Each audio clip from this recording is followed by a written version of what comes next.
이솝 우화에 보면 이제 이런 이야기가 있습니다. 햇님하고 바람이 누가 더 강한가 시합을 하지요. 지나가는 나그네의 외투를 벗기는 쪽이 더 강한 쪽이다. 그래서 먼저 바람이 시도를 합니다. 있는 힘을 다해서 강력한 바람을 불러일으킵니다.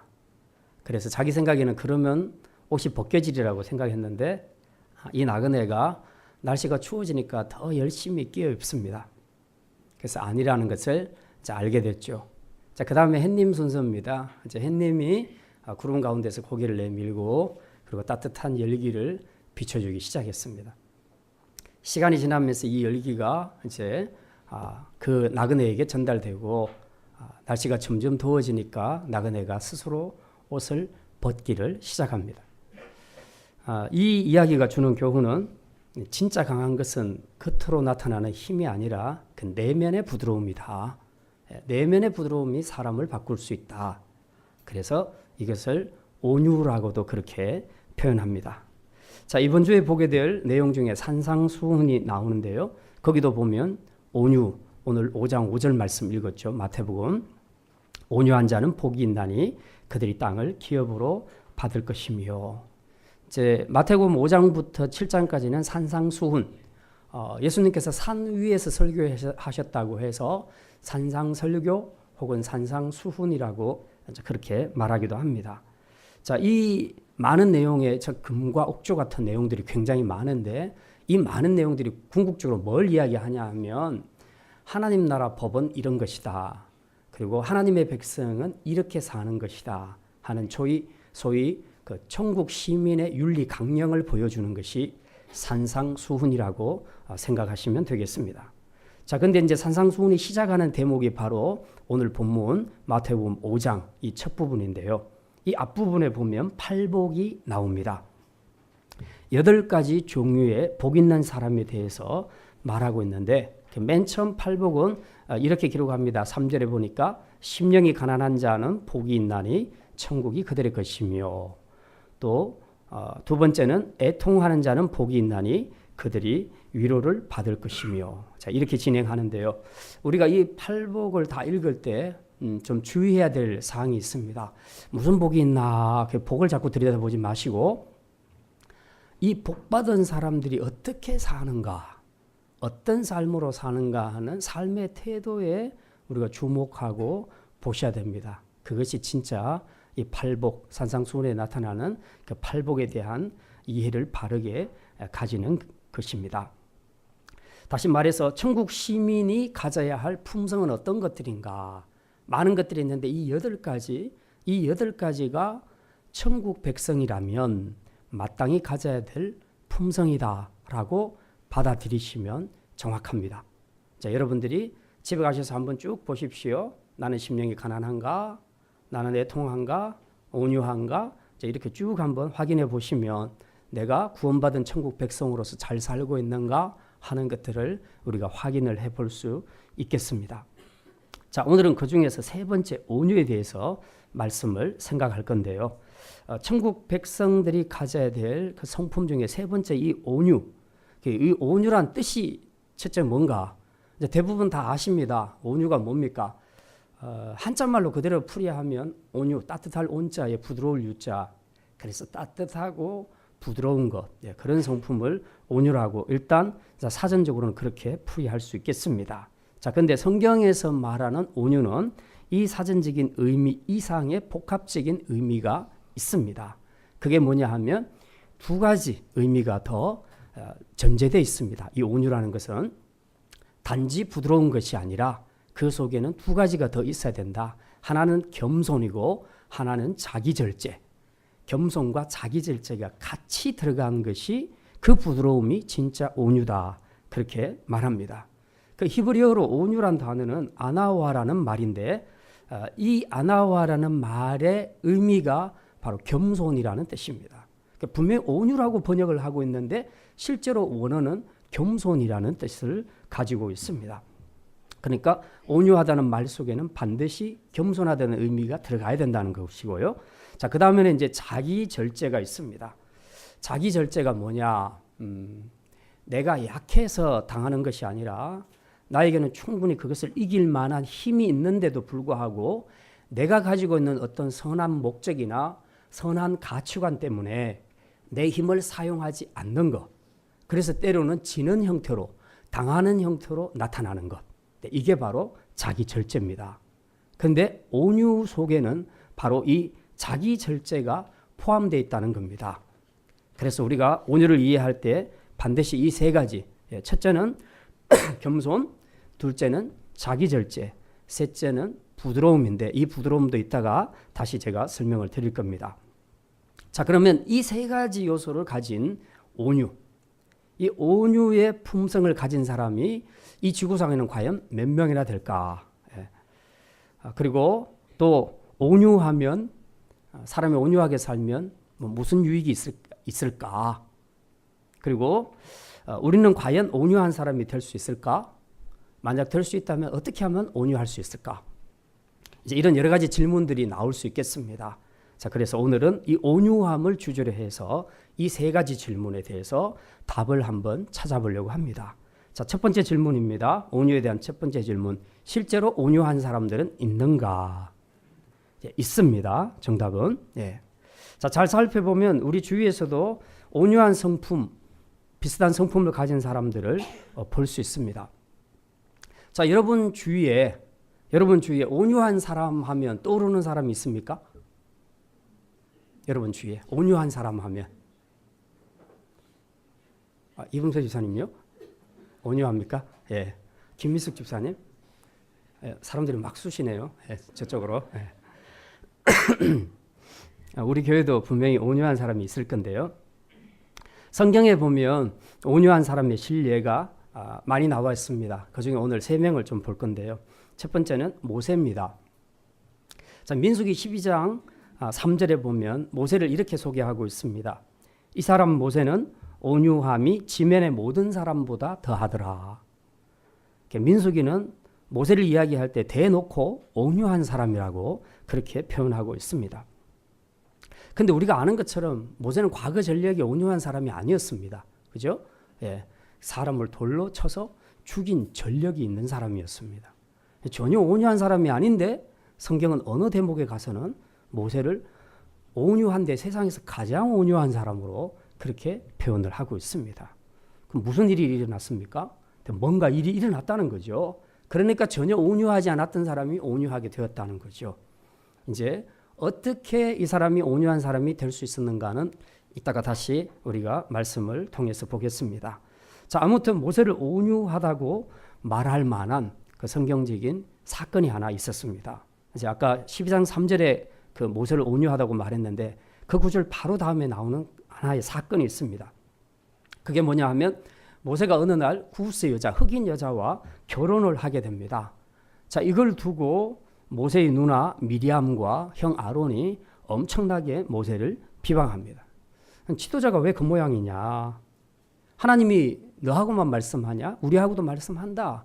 너만 지도자인 것처럼 하지 마라. 근데 너 지금 하는 거 보니까 어떻게 구스 여자하고 결혼을 할 수 있냐?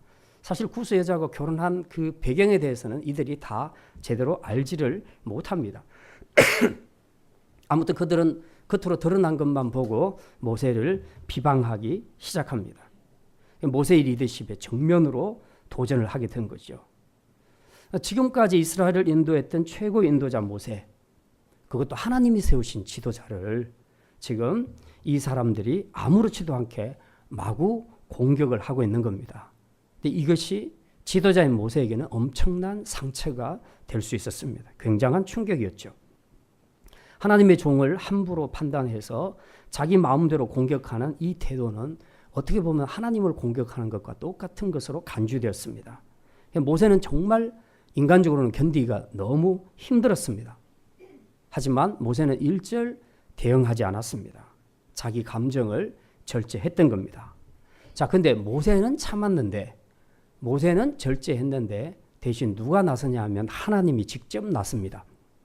그래서 하나님께서 미리암과 아론을 불러서 크게 호되게 꾸짖습니다.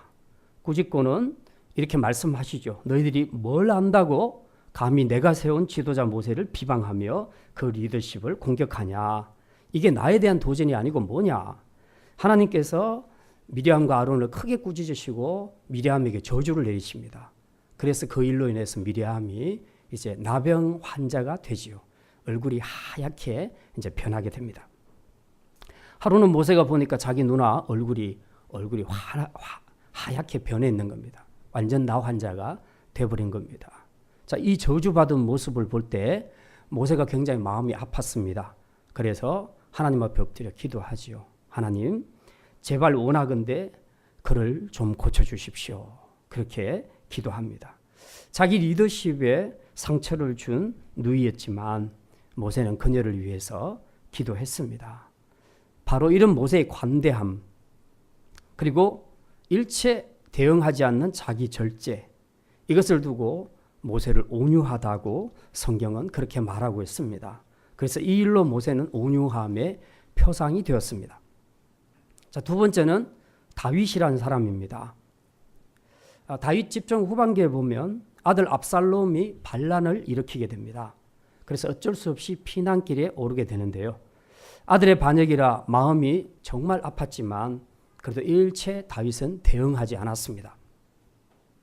대신에 비통의 눈물을 흘리며 피난길에 오르는데 설상가상으로 시므이라는 자가 나타나서 다윗을 조롱하기 시작합니다. 그래서 비루한 자여, 말하자면 깡패 같다, 거지 같다. 지금 이제 그렇게 다윗 왕을 조롱을 하는 겁니다.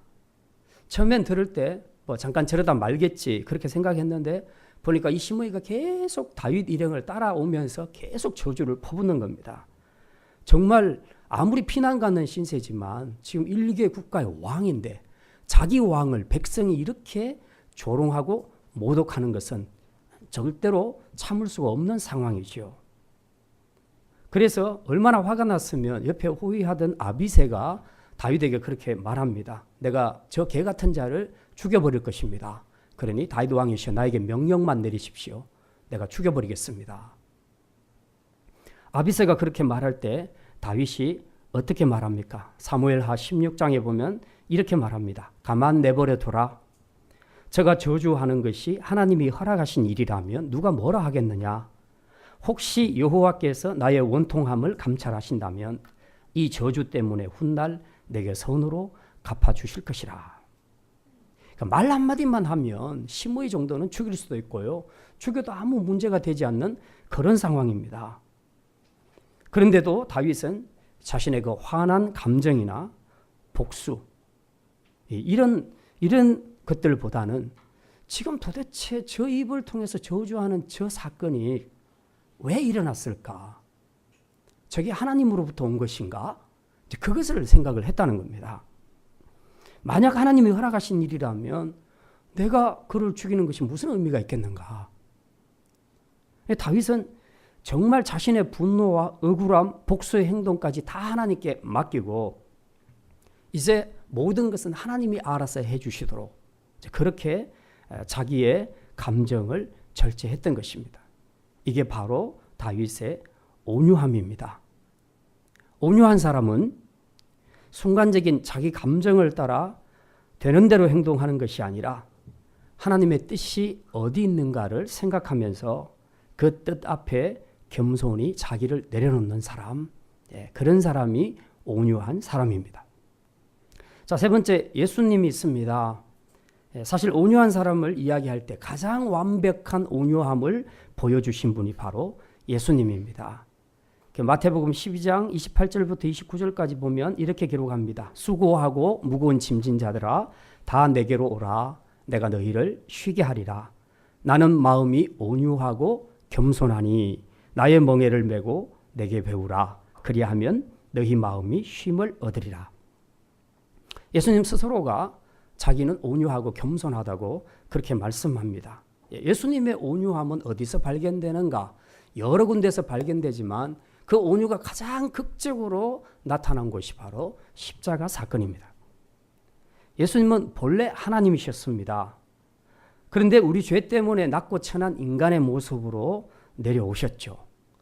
그 높은 영광의 자리에서 낮은 이 땅까지 내려오심 자체가 겸손이죠. 그래서 온유는 겸손과 통한다는 겁니다. 자, 근데 사람들은 이것도 모르고 예수님에게 침뱉고 조롱하고 가시관 씌우고 채찍질했습니다. 그리고는 마침내 십자가에 못 박아 달라고 외쳤습니다. 자기 백성에게 당할 때 이 배신감, 분노, 이것을 인간적으로 어떻게 참을 수 있겠습니까? 그렇지만 주님은 결코 감정으로 대응하지 않았습니다. 그리고 이들은 그렇게 조롱하지요. 만약 당신이 하나님의 아들이라면 십자가에서 한번 뛰어내려와 봐라. 그러면 우리가 믿을게. 지금 그렇게 놀렸습니다. 사실 주님은 내려오실 수 있었어요. 그런 능력이 있는 분이십니다. 그런데도 불구하고 주님은 내려오지 않았습니다. 왜? 거기서 죽는 것이 하나님의 뜻이니까. 그래서 자기의 뜻은 있죠. 인간적인 자기 소망은 있었습니다. 겟세마네 동산에서 기도할 때에 아버지 할 수만 있으면 이 잔을 내게서 옮겨주십시오. 그걸 3번씩이나 기도했습니다. 그러나 마지막은 뭡니까? 그러나 내 뜻대로 마시고 아버지의 뜻대로 하옵소서. 그러니까 자기 생각이 없는 것이 아니었습니다. 자기 소원도 있었습니다. 그러나 아버지의 뜻이 더 중요했기 때문에 그 하나님 아버지의 뜻 앞에 자기의 뜻을 내려놓는 겁니다. 철저한 자기 절제입니다. 자기의 내려놓음. 예, 바로 이것이 예수님에게서 발견되는 온유의 두 번째 특성입니다. 그리고 예수님은 이제 자기를 십자가에 못 박으라고 외치는 죄인들을 위해서 하나님 앞에 기도하죠. 주여, 저들의 죄를 용서해 주십시오. 저들이 자신의 죄를 알지 못하나이다. 이렇게 주님께서는 상대를 용서해 주는 관용과 관대함이 있었습니다. 그러니까 예수님은 이 3가지를 다 가지고 계셨던 겁니다. 자기 겸손, 자기 절제, 그리고 상대를 용서해 주는 관대함. 이 3가지를 다 갖추고 있었습니다. 그래서 주님은 온유한 사람들의 표상 중에 표상이라 가장 완벽한 온유함을 보여주신 분이다. 그렇게 말할 수가 있습니다. 자, 이렇듯 성경에는 온유한 사람들이 있습니다. 그런데 이런 온유함이 바로 어떤 특별한 사람들의 것이 아니라 구원받은 사람이라면 마땅히 나타내야 할 천국 윤리다. 천국 백성의 풍성이다라고 예수님께서는 오늘 마태복음에서 그렇게 말씀하고 있습니다. 그렇다면 이런 온유한 사람들이 받는 유익이 있을 텐데 그게 뭘까 하는 겁니다. 자, 온유에 대한 두 번째 질문입니다. 온유한 자가 받는 복은 무엇일까요? 답은 마태복음 5장 5절에 나와 있습니다. 우리 5장 5절 말씀 다시 한번 읽겠습니다. 온유한 자는 온유한 자에게는 어떤 복이 주어진다고요? 땅을 기업으로 받게 된다. 땅을 받는다. 이 구절 제일 좋아하는 분들이 누군지 아십니까? 부동산 투기하는 사람들입니다. 땅 준다 하면 제일 좋아하죠. 자, 문제는 이 사람들이 땅은 무지 갖고 싶어 하는데, 부동산은 무지 갖고 싶어 하는데 온유해지는 것에 대해서는 전혀 관심이 없는 사람들입니다. 부동산, 땅 많이 갖고 싶은 분들은 먼저 온유한 자가 되시기를 주님의 이름으로 축원합니다. 아멘이 별로 안 나오는 걸 보니까 땅 받기 싫은가 보죠. 자, 그러면 온유한 자가 진짜 땅을 기업으로 받는가? 자, 그 신뢰를 우리가 좀 살펴봐야 되겠죠. 예수님은 근거 없이 이렇게 말씀하지는 않았습니다. 자, 여러 가지 경우가 있는데 오늘 한 가지 봅니다. 창세기 26장 아까 우리 읽었던 부분입니다. 자, 창세기로 다시 한번 넘어갑니다. 창세기 26장.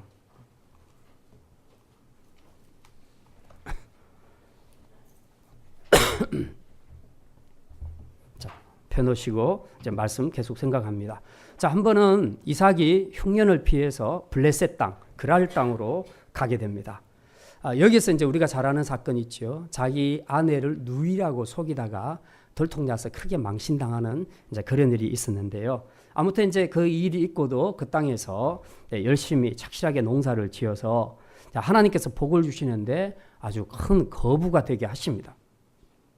자, 그러니까 이제 블레셋 사람들이 보니까 이삭이 너무 잘 살거든요. 갈수록 부자가 되거든요. 그러니까 이제 셈이 나는 겁니다. 남의 땅에 와서 이렇게 잘 사니까 마음속에 이제 시기심이 생긴 겁니다. 그래서 예전에 이삭의 아버지 아브라함이 그 우물을 팠던 그 우물이 있었는데 그 우물을 다 메꿔버렸습니다. 메꿔버리고 야, 너 우리 땅에서 꺼져. 이제 그렇게 쫓아낸 겁니다. 당시 목축에서 가장 중요한 것은 짐승들이 먹을 물이죠. 사람도 물을 먹어야 되지만 짐승들도 물을 먹어야 됩니다. 근데 이게 없으면 짐승을 칠 수가 없습니다. 그래서 이 우물을 두고 전쟁들이 굉장히 많이 일어납니다. 근데 아브라함이 파놓았던 우물을 완전히 다 막아버렸습니다. 그러고는 쫓아내버렸습니다. 이제 쫓겨나려니까 얼마나 화가 나겠습니까? 억울하지요. 그런데 이삭은 전혀 다투지 않고 조용히 그곳을 떠납니다. 그리고는 그랄 골짜기로 옮겨가서 거기서 또 샘을 팝니다. 팠더니 다행히 감사하게도 거기서 물이 나오는 겁니다. 보통 이제 우리가 우물을 파면 물 나오는 것은 정상이다 이렇게 생각하는데 그렇지 않습니다. 고대 근동 지역에서는 우물을 파면 나올 확률들이 굉장히 낮다고 합니다. 그러니까 우리 예전에 그 탄자니아 선교사님 우물 파는 거 그것도 보니까 몇 군데를 파도 물이 안 나오잖아요. 예. 그러니까 판다고 해서 나오는 게 아니에요. 우리나라하고는 조금 다릅니다. 상황들이. 자, 그런데 이렇게 파놓았던 물, 이 물을 이제 이 그랄 목자들이 와서 또 우기는 겁니다. 이거 우리 거야. 그러면서 이삭의 목자들하고 대판 싸움이 붙었습니다. 이삭의 목자들은 아니 지난번 거 우리 포기하고 여기 와서 우리가 팠는데 이건 우리 거지. 그러니까 아니야 우리 거야 하고 이제 막 억지를 피웁니다. 그렇게 해서 또 쫓아냅니다. 그러니까 이제 또 이삭이 또 양보하게 되지요. 자, 그 대목입니다. 그 대목만 한번 잠깐 보겠습니다. 20절부터 21절, 창세기 26장 20절부터 21절까지 같이 읽겠습니다. 그랄 목자들이 이삭의 목자와 다투어 이르되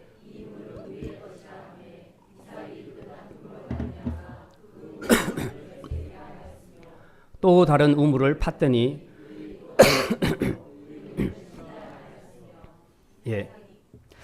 두 번째, 세 번째까지 지금 여기 나왔습니다. 21절까지 지금 세 번째까지 그랄 목자들이 와서 시비를 걸면서 자기 것이라고 우깁니다. 결국 세 번째도 이삭은 그들과 싸우지 않고 판 우물을 다 그대로 넘겨주고 딴 곳으로 옮겨갑니다. 이게 굉장한 자기 절제죠. 이렇게 양보하고 참는다는 것은 굉장히 어려운 일입니다. 그런데 이삭은 그렇게 했습니다. 자, 그리고는 이제 마지막 네 번째로 갑니다. 자, 거기서 이삭이 우물을 파자 또 물이 나옵니다. 그런데 이번에는 그들이 더 이상 시비를 하지 않게 됩니다. 22절입니다. 22절 말씀 같이 읽습니다. 이삭이 거기서 옮겨 그 이름을 르호봇이라 하여 이르되 이제는 여호와께서 우리를 위하여 넓게 하셨으니 이 땅에서 우리가 번성하리로다 했더라. 아멘. 예. 자, 하나님께서 세 번씩이나 양보한 온유한 이삭에게 하나님께서 이 우물과 땅을 주시는 겁니다. 드디어 땅을 기업으로 받게 된 것입니다. 그런데 이거보다도 더 중요한 의미가 하나 있습니다. 그게 바로 이제 24절에 나와 있습니다. 24절. 이삭이 땅을 기업으로 받았다는 의미의 진짜 중요한 의미는 24절에 있습니다. 24절 우리 같이 읽습니다. 그 밤에 여호와께서 그에게 나타나 이르시되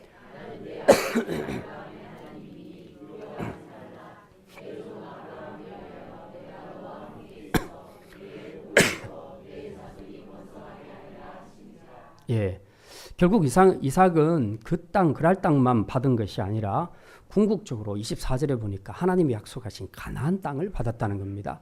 가나안 땅을 유효하게 기업으로 받았다는 약속입니다. 약속의 말씀을 지금 받고 있는 거죠.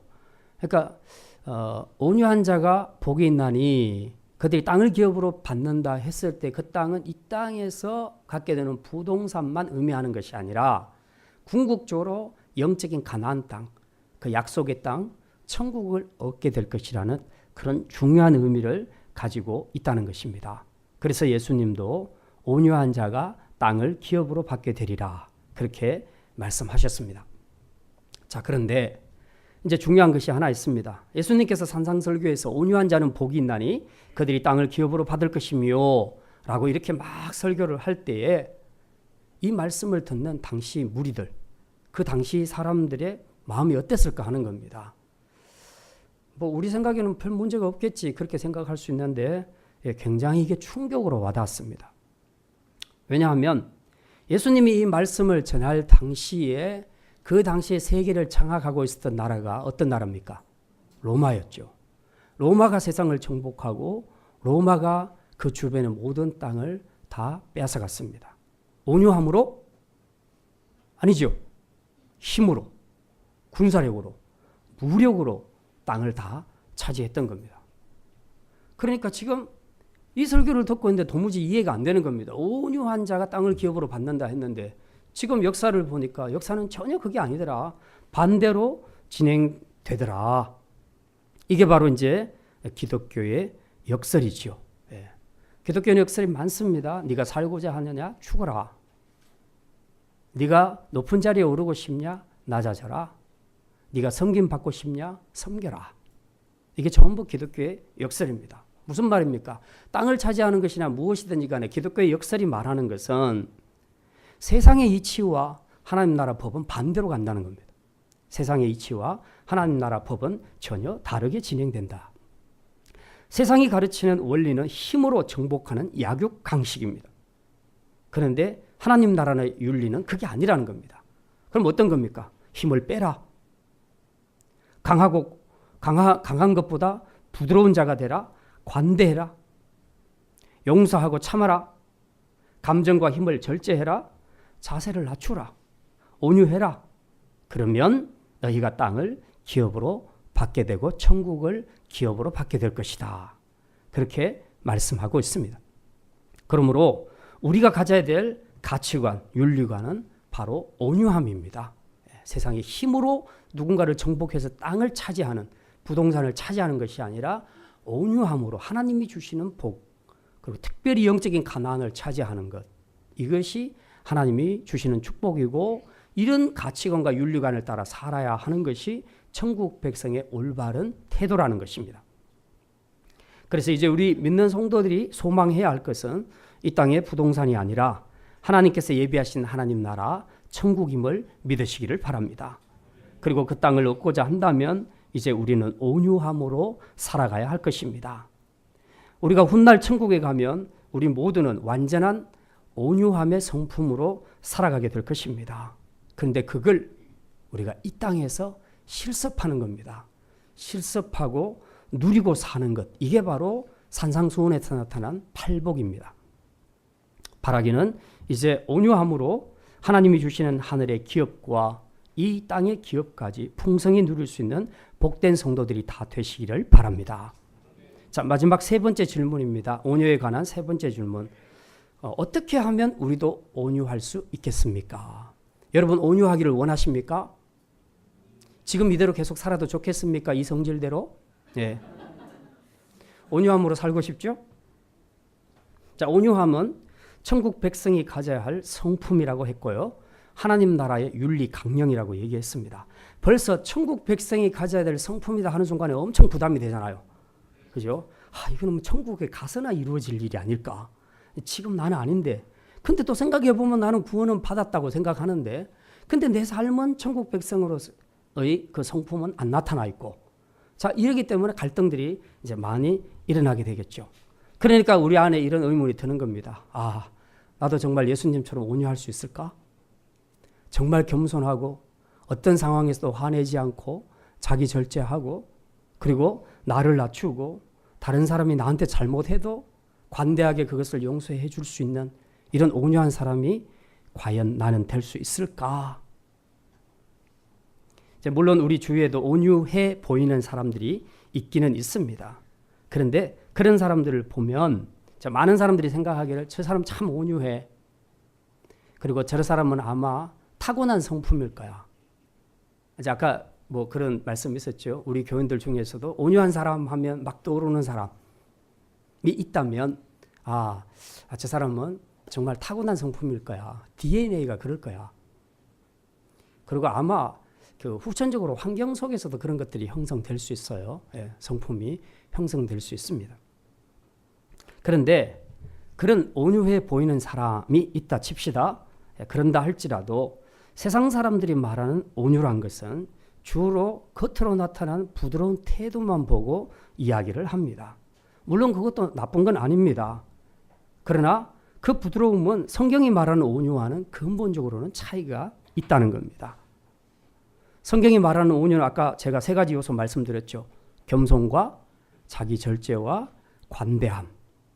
이 세 가지라고 말씀드렸는데 대부분 우리가 저 사람 온유해라고 얘기할 때는 그냥 겉으로 말을 나긋나긋하게 부드럽게 말하는 사람을 온유하다고 그렇게 얘기합니다.